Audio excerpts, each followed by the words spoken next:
Thought my first video should be my unredacted face. This is how I get up in the morning without combing my hair and not putting on makeup to face the day, because I had some disturbing thoughts last night. So what were the disturbing thoughts? Been listening all yesterday to commentators who kept talking about the polarization of America and the impossibility of us having unification because of the amount of polarization that we were experiencing. And the disturbing thought I had was, I think they're subtly missing a point.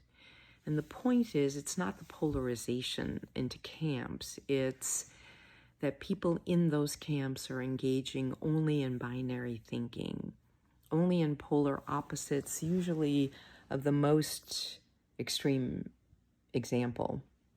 And because they're thinking like computers and not like humans, where our brains are organically evolved to adapt, define a problem, find alternatives, expand the definition of what's going on, but instead thinking more like an old-fashioned computer, only in binary code.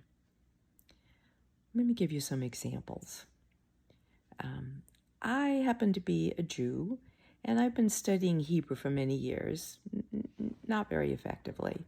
But recently, I was amazed to find out that a word that almost everyone thinks they understand, shalom, has an expanded meaning if you look at its polar opposite.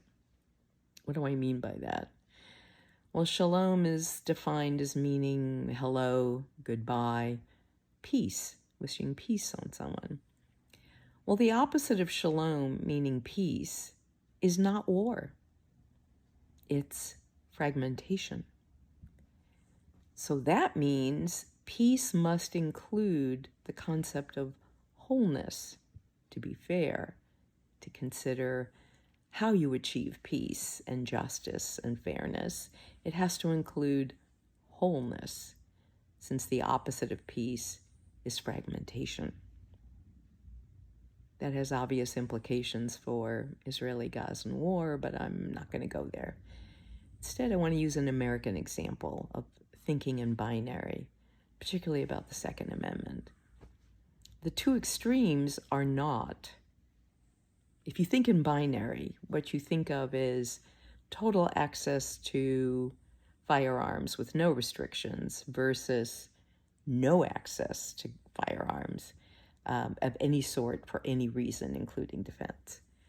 Those are clearly false. I am woke.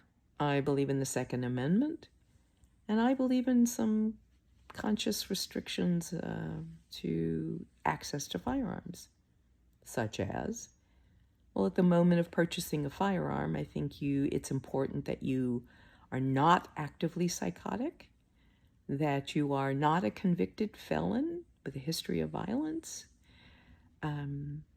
that you are probably a citizen of the community in which you live. Some restrictions on access to firearms, and yet still believing in the Second Amendment. My point, and the point of this video, is that if you think in binary, you're right, there'll never be unification.